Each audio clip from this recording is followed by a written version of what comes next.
नमस्कार विद्यार्थी मित्रांनो, कंबाईन ग्रुप सीचा 3 एप्रिलला झालेला हा पेपर आहे. सेट बी जो आहे हा आपल्याला मिळालेला आहे. सेट बीचं करंट अफेअरपासून सुरुवात झालेली आहे. तर पहिला प्रश्न आहे बघा, भारतीय वंशाच्या अनिता आनंद यांची खालीलपैकी कोणत्या देशाच्या संरक्षण मंत्री म्हणून नियुक्ती करण्यात आलेली आहे? तर कॅनडा या देशाच्या संरक्षण मंत्री म्हणून अनिता आनंद यांची निवड करण्यात आली आहे. खालीलपैकी कोणत्या देशामध्ये स्वदेशी मूळ रहिवासी लोकांना सन्मानित करण्यासाठी त्यांच्या राष्ट्रगीतातील एक शब्द बदलण्यात आला आहे? तर ऑस्ट्रेलिया या देशातील लोकांना सन्मानित करण्यासाठी त्यांच्या राष्ट्रगीतातील एक शब्द बदलण्यात आला आहे. कोणत्या राज्य सरकारने कॉपर महासीर नावाच्या माशाला राज्य मासा म्हणून घोषित केले? तर सिक्कीम या राज्याने कॉपर महासीर या माशाला जे आहे ते राज्य मासा म्हणून घोषित केले. द बॅटल ऑफ रेझांगला या पुस्तकाचे लेखक कोण आहे? तर बॅटल ऑफ रेझांगला या पुस्तकाचे लेखक कुलप्रीत यादव आहेत.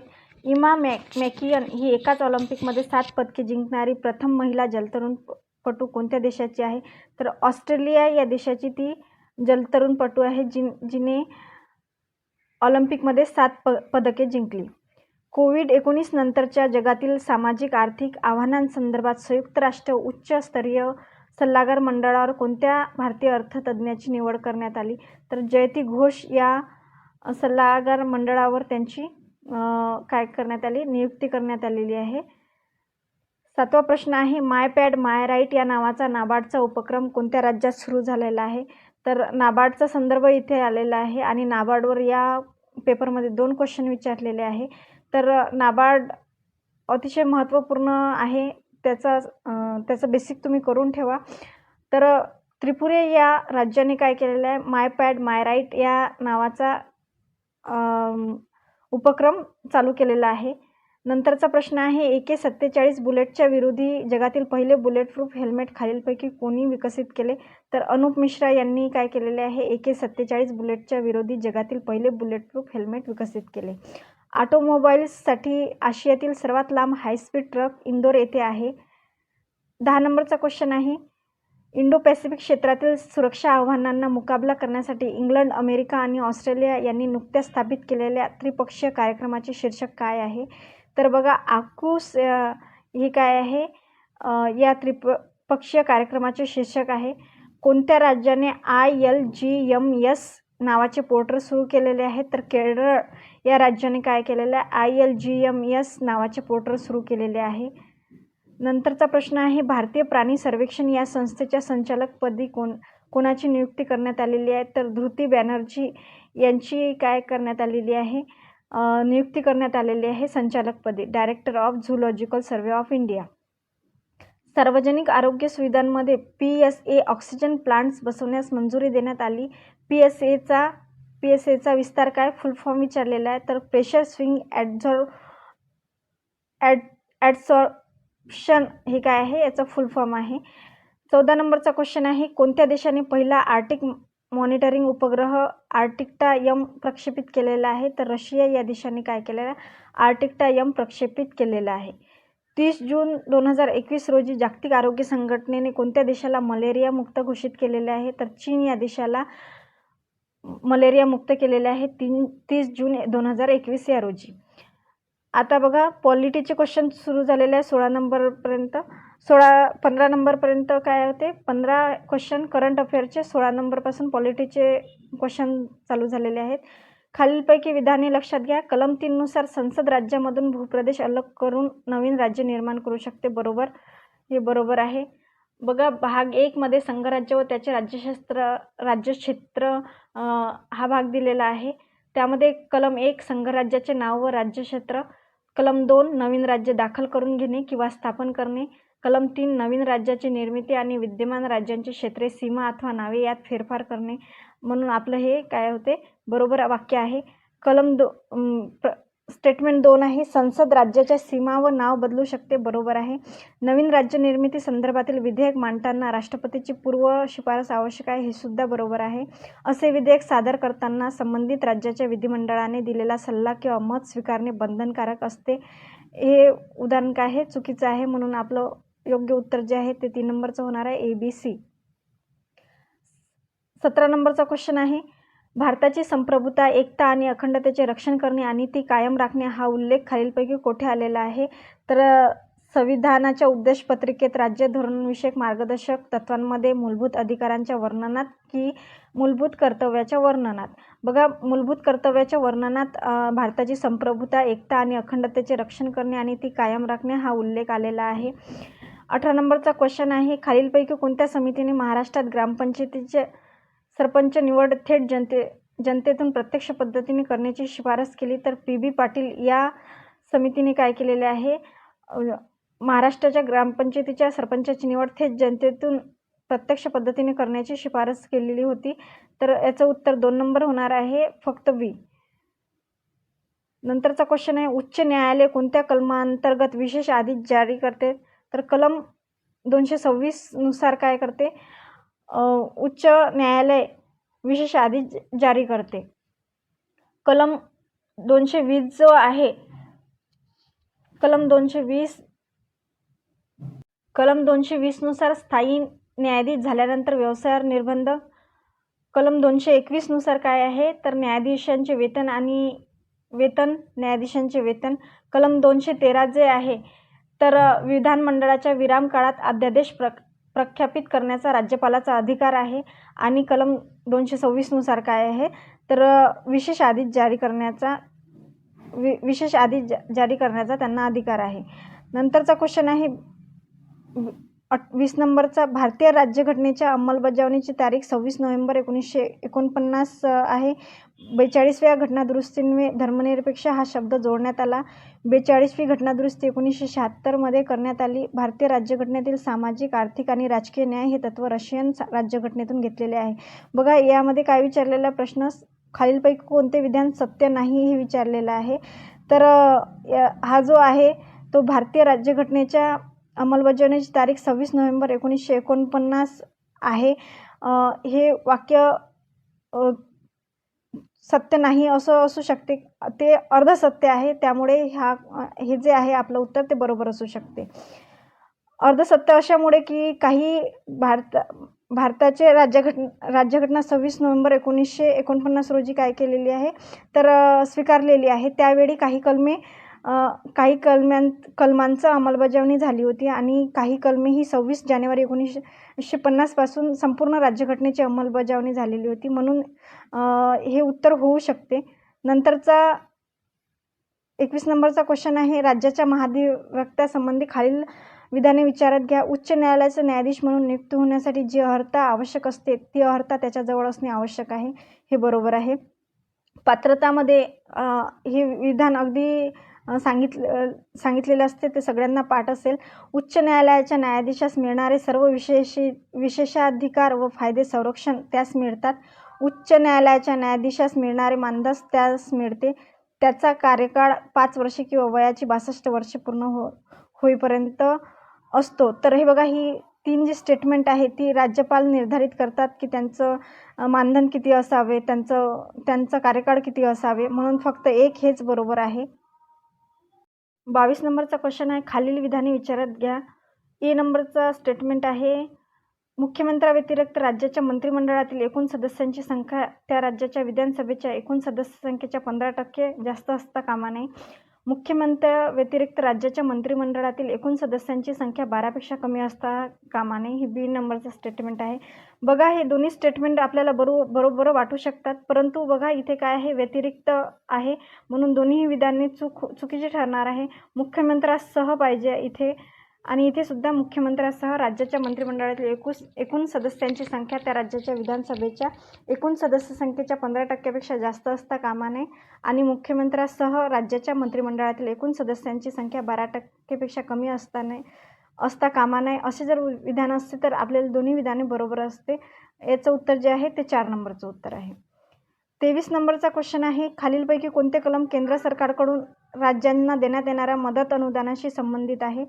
तर बघा, 265 जे कलम आहे ते काय आहे, केंद्र सरकारकडून राज्यांना देण्यात येणाऱ्या मदत अनुदानांशी संबंधित आहे. 280 वित्त आयोगाशी संबंधित आहे. 24 नंबरचा क्वेश्चन आहे, ग्रामसभेच्या संदर्भात कोणते विधान योग्य नाही विचारलेलं आहे. स्टेटमेंट पहिला आहे, पंचायत स्तराच्या क्षेत्रामध्ये समाविष्ट असलेल्या खेड्यांच्या मतदार याद्यांमध्ये नोंदणीकृत व्यक्ती ग्रामसभेचा सदस्य असतात. पंचायतीतील सर्व नोंदणीकृत मतदारांची मिळून ग्रामसभा बनते, हे सुद्धा बरोबर आहे. ग्रामसभेचे अधिकार केंद्र सरकार निर्धारित करते, हे विधान चुकीचं आहे. त्यांची ग्रामपातळीवरील अधिकार आणि कार्य राज्य पातळीवरील राज्य विधिमंडळासारखे असतात, हे सुद्धा बरोबर आहे.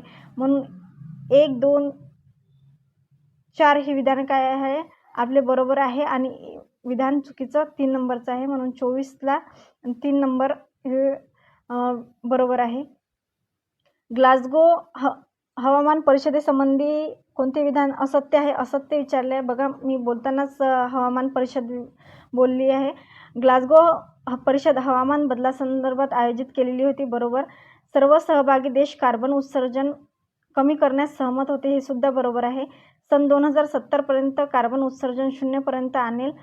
भारत सन 2030पर्यंत कार्बन उत्सर्जन 0पर्यंत आणेल, तर हे विधान काय आहे? असत्य आहे. अखिल भारतीय हरिजन संघाची स्थापना कोणी केली? हे विधान हा जो प्रश्न आहे तो कोणाचाच चुकला नसणार अशी मी अपेक्षा करते, कारण की अखिल भारतीय हरिजन संघाची स्थापना जी आहे ती महात्मा गांधी यांनी केलेली आहे. जगन्नाथ शंकर शेठ यांच्यावर विधाने दिलेली आहे आणि ती कोणते बरोबर आहे ते विचारलेलं आहे. तर मुंबईचे शिल्पकार अगदी बरोबर. बी, मुंबई विद्यापीठाचे पहिले फेलो, बरोबर. न्यू इंग्लिश स्कूलची स्थापना, तर न्यू इंग्लिश स्कूलची स्थापना चिपळूणकर, आगरकर आणि टिळक यांनी केलेली होती. मुंबई प्रांताच्या कायदेमंडळाचे पहिले सदस्य, अगदी बरोबर. तर ए, बी, डी हे बरोबर आहे. म्हणून 1 नंबरचा क्वेश्चन काय आपला बरोबर होणार आहे. 28 नंबरचा क्वेश्चन आहे, रिकामी जागाचे राजे भगवंतराव यांना 20 मे 1857 रोजी ब्रिटिशांनी त्याने बंडखोरांना मदत केली असा आरोप ठेवून फाशी दिले. तर बघा, पेठचे भगवंतराव यांना 20 मे 1857 रोजी ब्रिटिशांनी काय केले आहे? फाशी दिलेली आहे.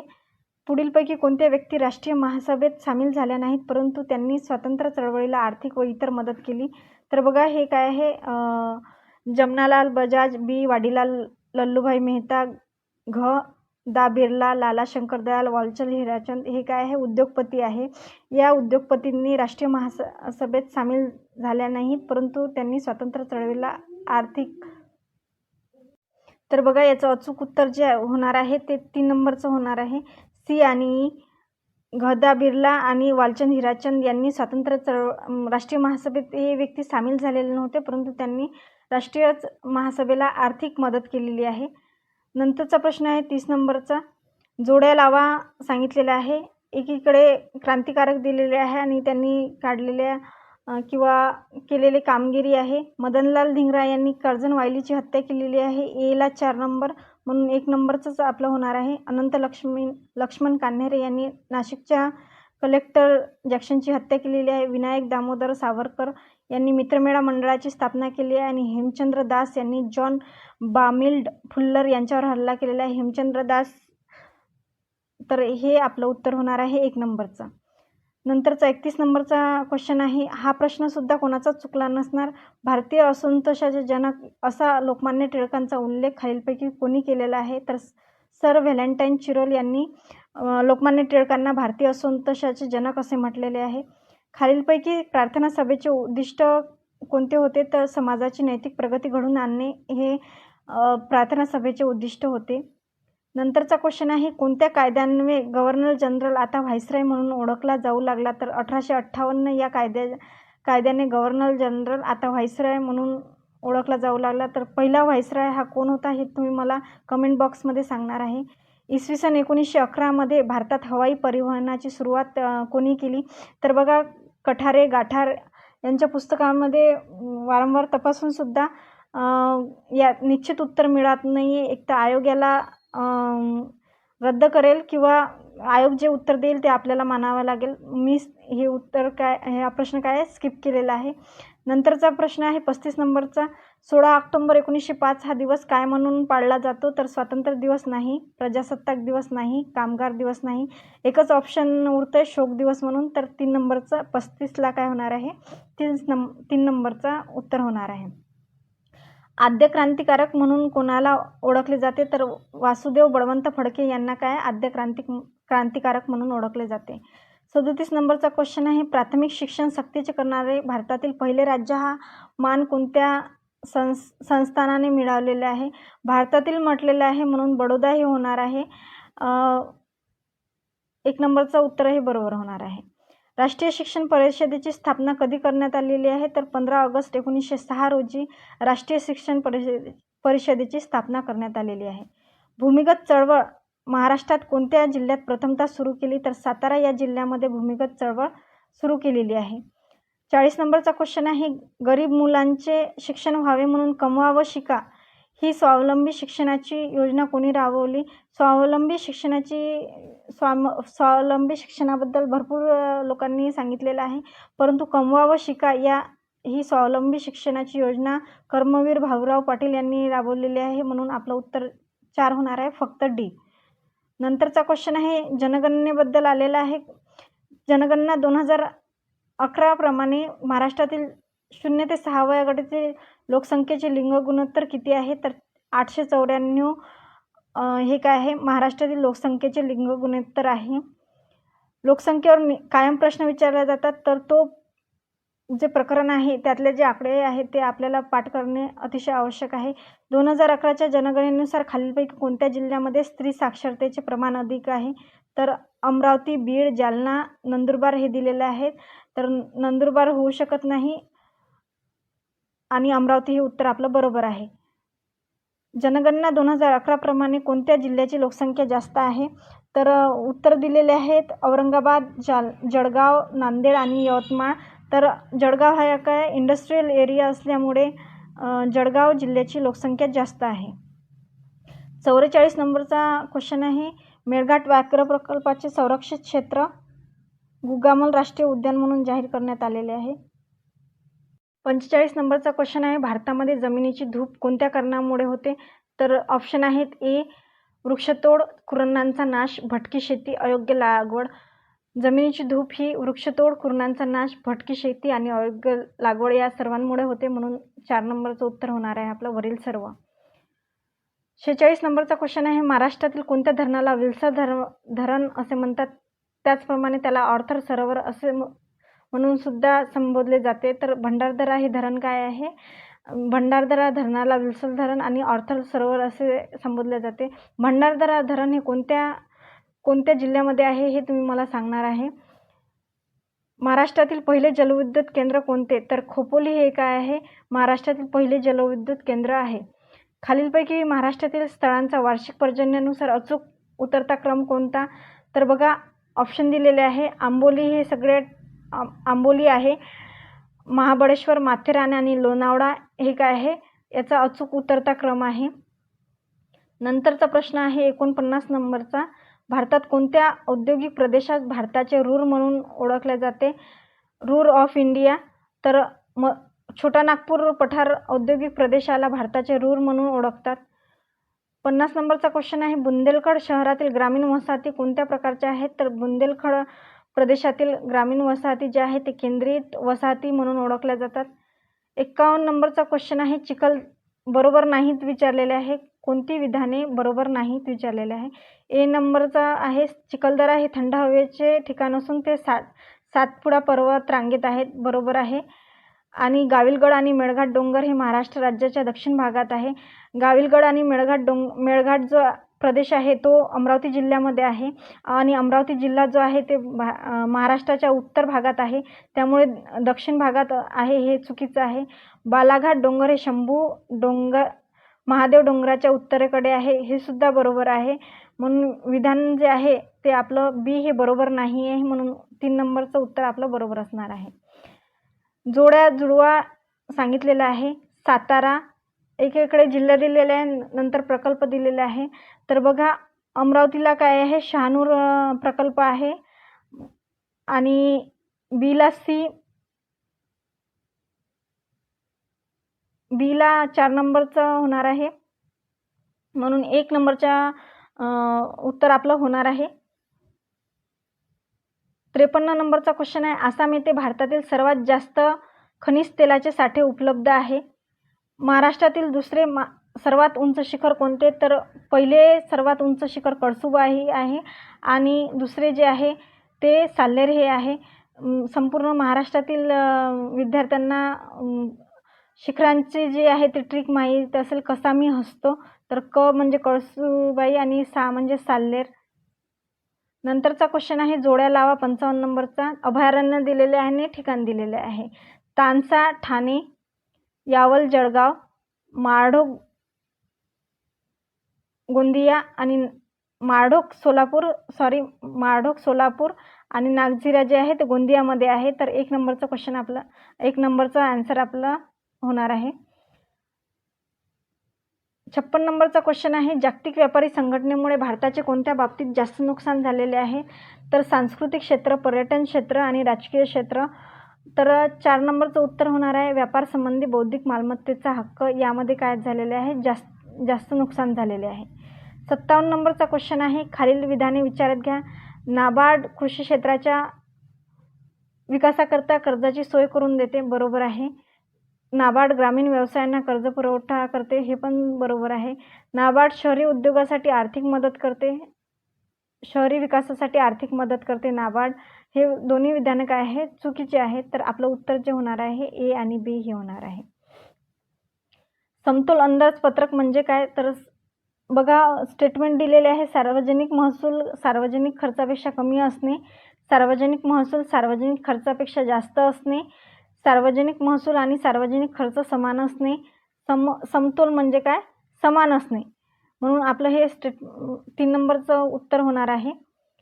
59 नंबरचा क्वेश्चन आहे खालीलपैकी कोणता कर हा भारतीय अर्थव्यवस्थेत अप्रत्यक्ष कर नाही? तर महामंडळ कर, विक्री कर, उत्पादन कर आणि जकात कर. विक्री कर, उत्पादन कर आणि जकात कर ही काय आहे? अप्रत्यक्ष कर आहे आणि महामंडळ कर काय आहे? अप्रत्यक्ष कर नाही. 60 नंबरचा क्वेश्चन आहे स्वर्ण जयंती रोजगार योजना यांची अंमलबजावणी यांच्या मार्फत होते. ए व्यापारी बँका, बी प्रादेशिक ग्रामीण बँका, सी सहकारी बँका आणि डी परदेशी बँका. परदेशी बँकेचा इथे कुठलाच संदर्भ येणार नाही आहे, म्हणून आपलं उत्तर जे होणार आहे ते 3 नंबरचं ABC होणार आहे. 61 नंबरचा क्वेश्चन आहे लोकसंख्येचे स्थित्यंतर यामुळे घडते मृत्यूदर बदल, जननदर बदल, उत्पन्न वितरणातील बदल आणि नागरीकरण. तर लोकसंख्येचे स्थित्यंतर हे मृत्यूदर बदल, जननदर बदल व नागरीकरण यामुळे घडते. तर आपलं उत्तर जे आहे ते 4 नंबरचं होणार आहे. भारतात खालीलपैकी कोणती योजना गरिबी कमी करण्यासाठी सुरू करण्यात आलेली नाही विचारलेले आहे.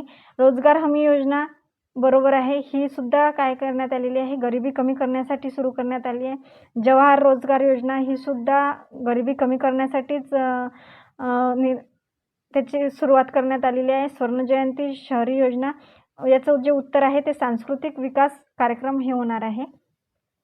63 नंबरचा क्वेश्चन आहे खालीलपैकी कोणती संकल्पना राष्ट्रीय उत्पन्न या संकल्पनेशी संबंधित आहे? तर साठा, अंशलक्षी, प्रवाही. राष्ट्रीय उत्पन्न काय आहे? प्रवाही असतो, म्हणून 3 नंबरचं आपलं उत्तर होणार आहे. 64 नंबरचा क्वेश्चन आहे ब्रिक्स बँकेचे संस्थापक देश कोणते आहेत? तर पर्याय आहेत ब्राझील, रशिया, भारत, चीन, दक्षिण आफ्रिका. सी आहे Japan, Germany, Switzerland. D Belgium आणि दक्षिण कोरिया. तर बघा ब्रिक्स या नावामध्येच काय आहे? संस्थापक देश आहे आणि बँकेचे सुद्धा तेच देश संस्थापक आहे. ब्राझील, रशिया, भारत, चीन आणि दक्षिण आफ्रिका हे काय आहे? ब्रिक्स बँकेचे संस्थापक देश आहे, म्हणून उत्तर पर्याय क्रमांक 2 बरोबर होणार आहे. 65 नंबरचा क्वेश्चन आहे खालीलपैकी कोणते वाक्य अयोग्य आहे? अयोग्य विचारलेले आहे. अयोग्य म्हणजे चुकीचे विचारलेले. चलनी नोटा भारत सरकारकडून जारी केल्या जातात. तर चलनी नोटा ज्या आहेत ते भारत सरकारकडून नाही तर RBI कडून जारी केल्या जातात. संकुचित पैसा किंवा M1 मध्ये लोकांजवळील चलनाचा अंतर्भाव समावेश असतो. संकुचित पैसा किंवा M1 मध्ये लोकांजवळील पैसा, त्याचप्रमाणे दागिने व त्यांच्याजवळील साठा यांचा अंतर्भाव असतो, म्हणून अयोग्य उत्तर जे होणार आहे ते दोन्ही सुद्धा होणार आहे, ए आणि बी. हे थोडं कन्फ्यूज आहे, याला मी स्किप करते, परंतु तुम्हाला सांगण्यासाठी चलनी नोटा भारत सरकारकडून नाही तर RBI कडून जारी केल्या जातात. याचं उत्तर आयोग काय देते ते आपण बघूया. 66 नंबरचा क्वेश्चन आहे आयकरापासून प्राप्त होणारे उत्पन्न कोणाला प्राप्त होते? तर आयकरापासून प्राप्त होणारे उत्पन्न केंद्र सरकारला प्राप्त होते. 67 नंबरचा क्वेश्चन आहे कोणत्या योजनेद्वारे गरीब महिलांना मोफत गॅस कनेक्शन दिले जाते? तर सगळ्यांना माहिती असेल उज्ज्वला योजना या योजनेद्वारे गरीब महिलांना मोफत गॅस कनेक्शन दिले जाते. 68 नंबरचा क्वेश्चन आहे, अत्याधुनिक तंत्रज्ञानाचा वापर केल्याने कोणत्या प्रकारची बेरोजगारी उद्भवते? तर बघा, चक्रीय, तांत्रिक, हंगामी आणि प्रच्छन्न हे पर्याय दिलेले आहेत. तर चक्रीय होत नाही आणि हंगामी म्हणजे काही काळाने येणारी, तर हे 2 पर्याय होणार नाही आहेत. तांत्रिक आणि प्रच्छन्न हे होऊ शकतात, परंतु माझं जे उत्तर आहे ते तांत्रिक आहे. माझ्या मते तांत्रिक हे उत्तर असू शकते.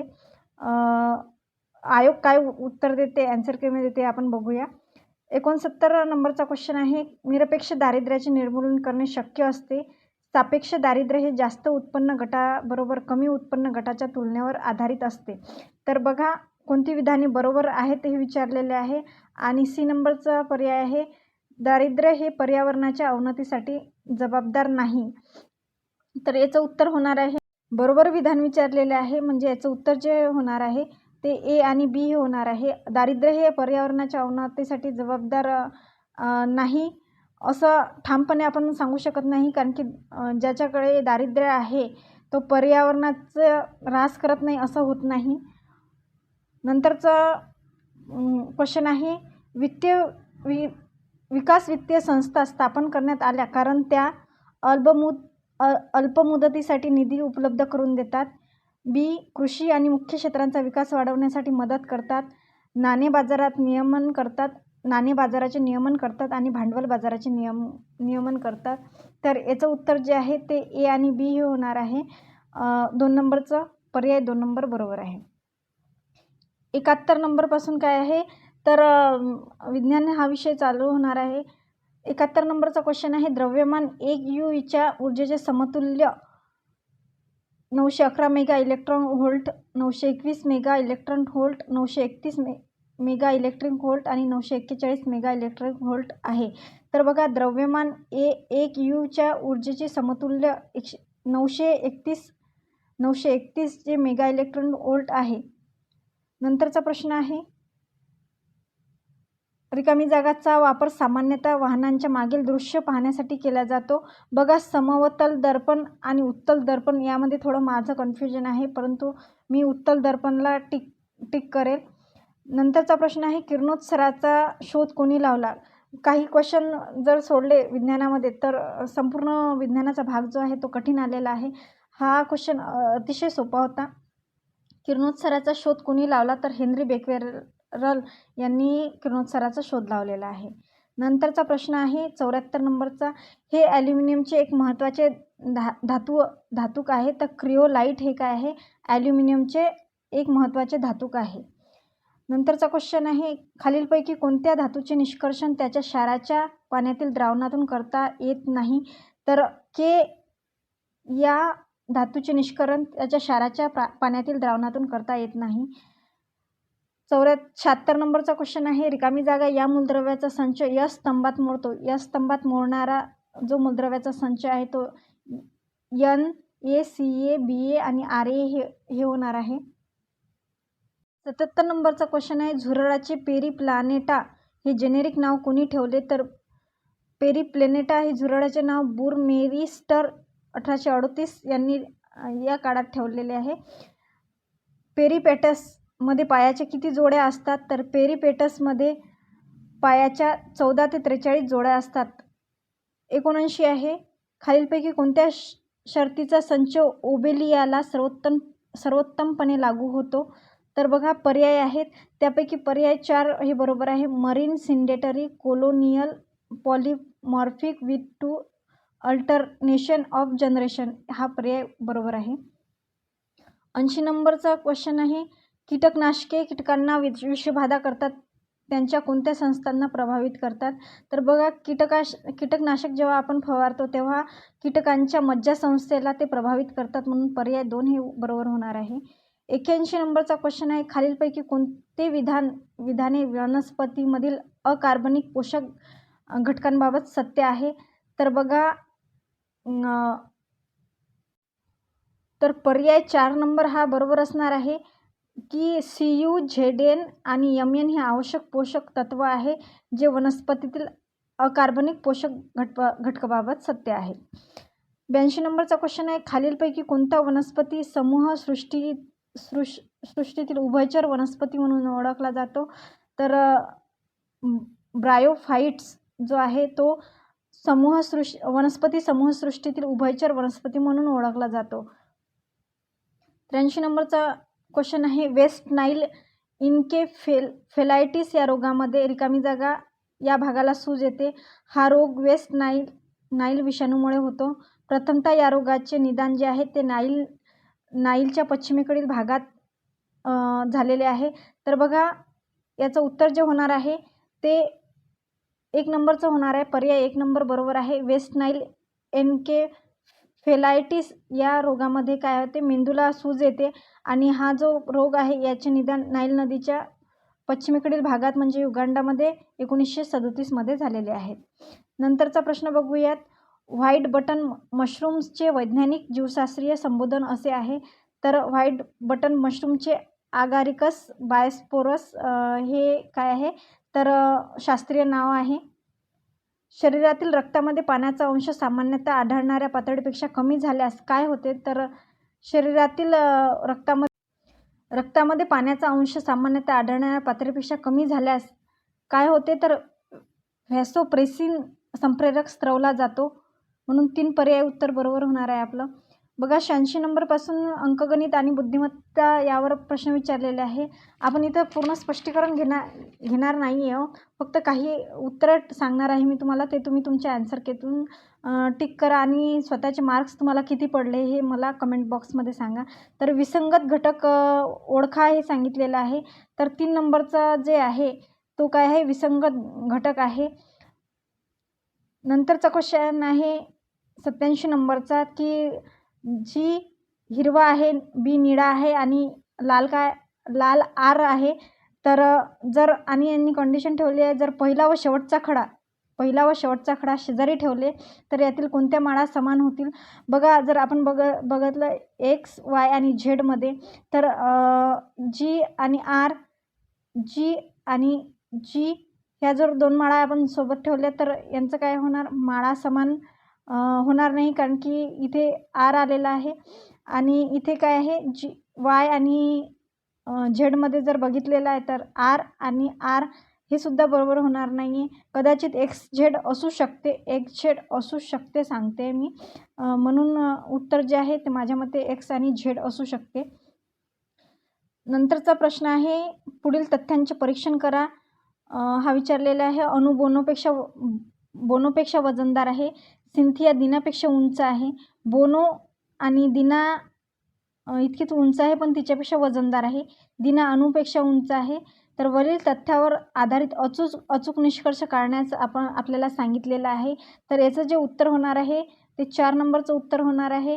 सर्वात वजनदार कोण याविषयी निष्कर्ष काढणे अशक्य आहे, परंतु अणू निश्चितपणे सर्वात बुटकी आहे. 89 नंबरचा क्वेश्चन आहे, पुढे 5 विधाने आणि नंतर 3 विधाने विशिष्ट क्रमाने एकत्र करून पर्याय जुळवले आहे. त्यातून तार्किकदृष्ट्या यथार्थ युक्तिवाद निर्देशित करणारा पर्याय निवडा. अशा प्रकारचा प्रश्न जेव्हा विचारला जातो तेव्हा बघा आपण स्किप करतो, पण स्किप करण्याचं काहीच काम नाही. सगळे जर आपण वाक्य वाचले, 5ही वाक्य व्यवस्थित वाचले तर आपल्याला समजते की युक्तिवाद यथार्थ ठरण्यासाठी जुळणीतील तिसरे विधान जे आहे हे त्या आधीच्या 2 विधानावर आधारित निष्कर्ष विधान असायला हवे. हे सगळ्यात महत्त्वाचं आहे. हे जर आपण वाचलं तर हा जो 3 नंबरचा निष्कर्ष आहे हा काय आहे, या 2 विधानावर आधारित आहे. तर मग आपण बघूया 5ही प्रश्न वाचून बघूया की आधुनिक उद्योग संशोधन प्रेरित असतात. इम्प्रो हा आधुनिक उद्योग आहे. इम्प्रो हा संशोधन प्रेरित आहे. इम्प्रो कदाचित संशोधन प्रेरित असेल. संशोधन प्रेरित उद्योग आधुनिक आहे. बघा हे 5ही अशा प्रकारचे जेव्हा आपण क्वेश्चन वाचला, असा प्रकारचा क्वेश्चन वाचतो तेव्हा हे डाटा न वाचता आपण पर्यायाकडे जाणं हे अगदी योग्य असते.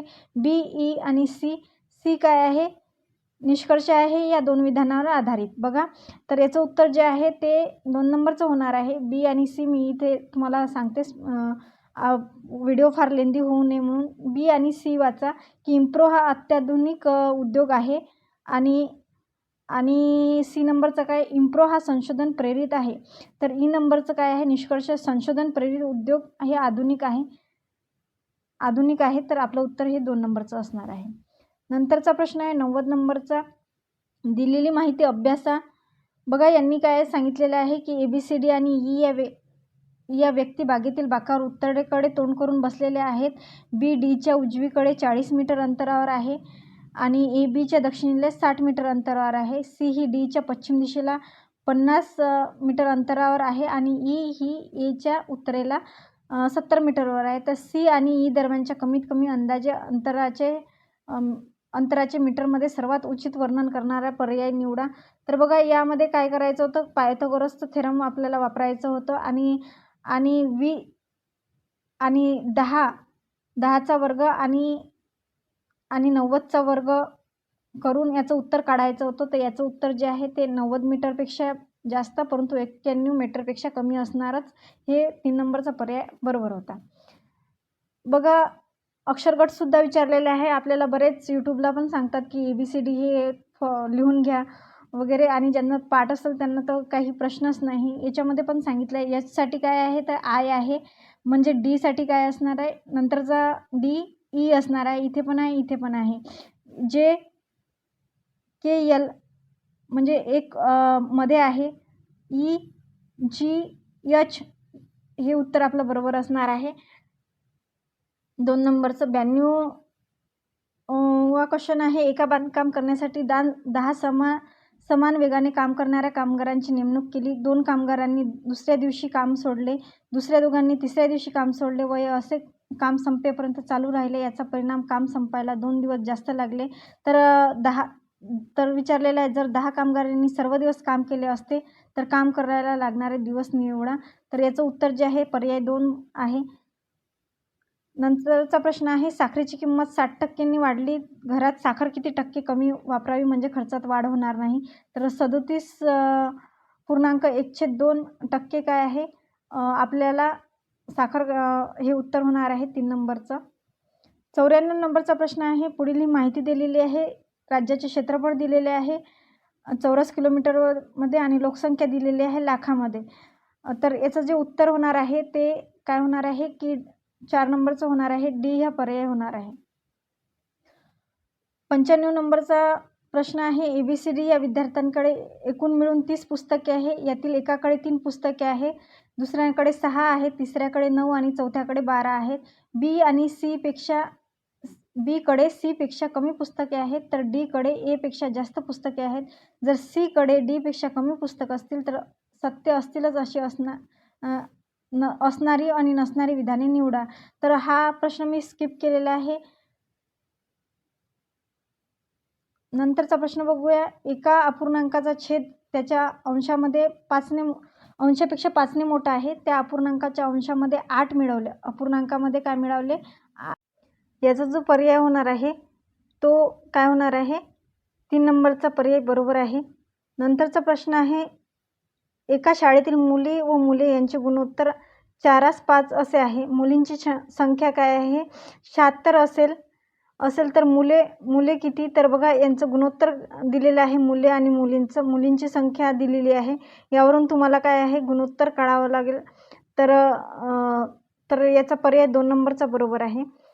98 नंबरचा प्रश्न आहे 2 ट्रेनच्या वेगातील गुणोत्तर 2:5 आहे. जर पहिली ट्रेन 5 तासात 350 किलोमीटर धावली तर 2 ट्रेनच्या वेगातील फरक विचारलेला आहे. 2 ट्रेनच्या वेगातील फरक आहे. तर 2 ट्रेनच्या वेगातील फरक जो आहे तो 105 किलोमीटर आहे ताशी. 99 नंबरचा क्वेश्चन आहे एका परीक्षेत 35% विद्यार्थी पास झालेत व 455 विद्यार्थी नापास झाले. तर त्या परीक्षेला एकूण किती विद्यार्थी बसले होते? तर बघा याचं उत्तर जे आहे ते 2 नंबरचं आहे. 700 विद्यार्थी बसलेले होते आणि त्यापैकी काय आहे 35% पास झाले आणि 455 काय झालेले नापास झालेले आहे. लास्ट नंबरचा क्वेश्चन आहे वडील मुलांच्या आजच्या वयाची बेरीज 50 वर्षे आहे.